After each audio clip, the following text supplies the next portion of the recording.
Fulham 3, Tottenham Hotspur 0. That was the full-time score today at Craven Cottage. A pathetic performance, to be honest, from Ange Postecoglou's Spurs side, and an even worse result.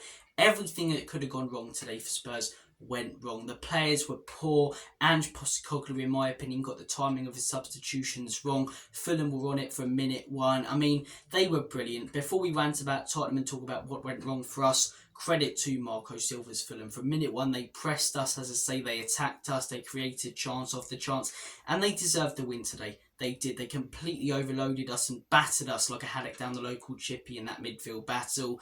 Got some very dangerous players up top. Muniz, great goal from him. Really good performance, and some really good goals in there, to be honest, from Fulham. You can't take anything away from their win today. But from a Spurs perspective, load of bollocks, really, weren't it? It really was. I mean, from minute one, we were sloppy, slow on the ball, and things really weren't clicking. And in my opinion, Ange should have changed things up at half-time. I don't want to hear any reactionary rubbish from fans talking about Ange out or anything stupid like that. We're in phase one of a rebuild, we're 5th in the league, and it still looks like that we are going to get Champions League football, whether it be through co-efficiency or getting into the top 4. But I think it's fair to criticise Ange Postecoglou when he does things wrong. It's a long road, and he's going to make mistakes as well as the players. And in my opinion, he should have made substitutions at half-time. Things weren't clicking whatsoever in that first half. We decided to stick with the same 11 that, as I say, weren't clicking. We conceded another 2 goals. Then he makes the subs, and then we look like finally scoring. We finally actually attacked Fulham. We did nothing for those first 25 minutes in that second half. The last 20 minutes, we should have scored 3 or 4. I know that the performance wasn't great, and as I say, once they scored the third, Fulham took their foot off the gas pedal a little bit. But Johnson missed an absolute sitter.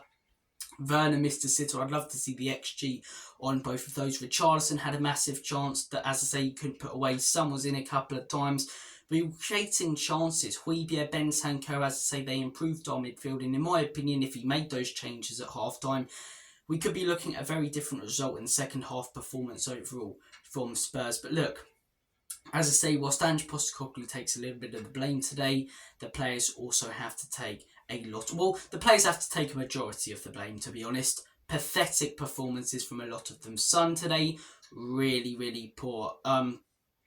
Brennan Johnson and Kulusevski, both of them were so good last weekend. Today, they just didn't want to take on their men. I mean, Kulusevski, it looks like he was allergic to using his right foot in today's game. And Johnson, what I praised him about last weekend was taking on his man. He looked really confident, which he's lacked since he joined Spurs. And today looked like, a similar performance to what we've been used to this season from Johnson, where he may pop up with a goal or a chance, but he's not confident enough to, take on his man and try and whip in across and really, really create chances from that left-hand side or right-hand side. And Kulusevski, as I say, looked allergic to using his right foot, and it wasn't good enough from him. You looked at the midfield, Pape Matar.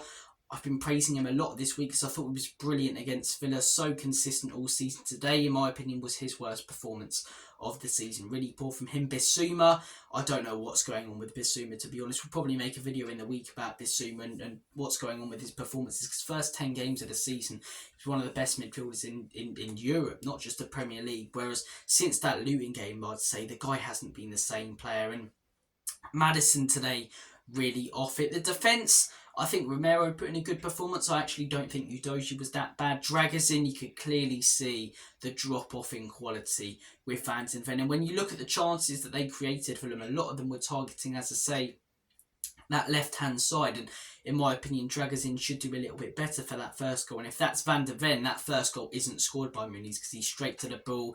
He's putting in a slide tackle. He's doing something about it. Whereas Dragazin's caught ball watching, completely leaves his man unmarked, and Fulham take the lead. But as I say, it was just a very, very poor performance. Credit to Fulham, really good from them. They turned up. They're a good side. But at the same time, they're a side that's clear of relegation and don't really look like getting, European football. At least if it is European football, not Europa League. Maybe a small chance of Conference League. But we shouldn't be losing 3-0 to them. And it just undoes all the hard work of last weekend. We were brilliant last weekend, controlled the game. It's a real contrast. Since we've come back from that 2-week break, as I say, the Palace game, yeah, we conceded and at times we could have done more with the ball. But when we were on the ball, we looked like we like we were controlling it. There wasn't any sloppiness in that game. Same as last weekend. Today, there was a lot of sloppiness. We looked like we were rushing stuff, not being patient, and just everything about today's performance was really, really poor. It reminds me of, a few seasons ago under Conte, we got top 4 in the end. Hopefully it's the same story ending this season, but we beat Man City. The Etihad such a high. We went to Burnley in the week and lost. It feels the same today.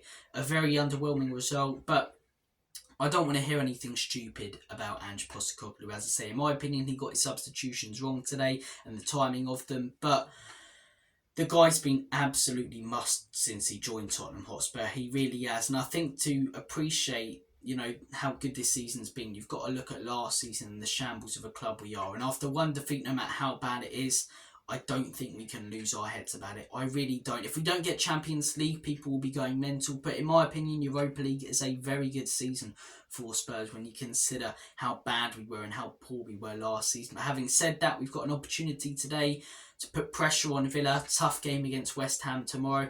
And we didn't do it. Which is very, very irritating. Hopefully West Ham can do us a favour. I didn't think I'd be saying that anytime soon. Man United now 6 points off us, which is also not, worrying, but a slight concern, as I say, because we're level on points, level on games. But yeah, hopefully, as I say, England look like they're getting that coefficient. We can get Champions League football. There's going to be bumps in the road in this rebuild. It could be a rebuild that's ruined by Enoch and Levy, but I'm not going to complain about something that hasn't happened yet. And I'm going to hope and pray that Ange Postecoglou is backed in the summer. But you can clearly see the holes in this team. When we miss a few players, the drop-off is massive. The 3 worst performances this season, I'd say, were the Wolves' performance, the Brighton 4-2 in today. Everything that could have gone wrong went wrong today. Surely it only gets better against Luton at home. That's not going to be an easy game either. Luton are a tricky side to play against, but we've got a 2-week international break, which for the players probably is quite ideal, but for me, as I say, because I live and breathe Spurs, YouTube channel and what have you, and constantly on social media, I want the next game to come as soon as possible to just get this defeat out of my head, but it's all I'm going to be thinking and talking about for the next few weeks. So look, guys, you've been awesome. A very frustrating day, very irritating, a lot of poor performances, a lot of questions to be asked, but no questions, in my opinion, to be asked about who's the right man for the job at Tottenham Hotspur. And if I see any of those questions on Twitter, my head's going to go tonight. So if you see any crazy tweets from me and replies to absolute morons saying Ange out, beware, okay? I'm giving you a pre-warning for that. But guys, thanks for watching that. Thanks for watching that. I'm not going to say thanks for watching that. But personally, I wish I hadn't watched that game at Craven Cottage. But thanks for watching this video. Enjoy what you can of this weekend. For me, it's thrilling, to be honest with you guys. But try and make the most of it. Hopefully, West Ham do us a favour tomorrow. And yeah, I'm not going to say come on you irons, but hopefully West Ham can get a result. Take care of yourselves. Have a smashing rest of your weekend. You guys are brilliant. And as always, Enoch and Levy out. Definitely today. Come on you Spurs. And most importantly, and as always, in Big Ange we trust.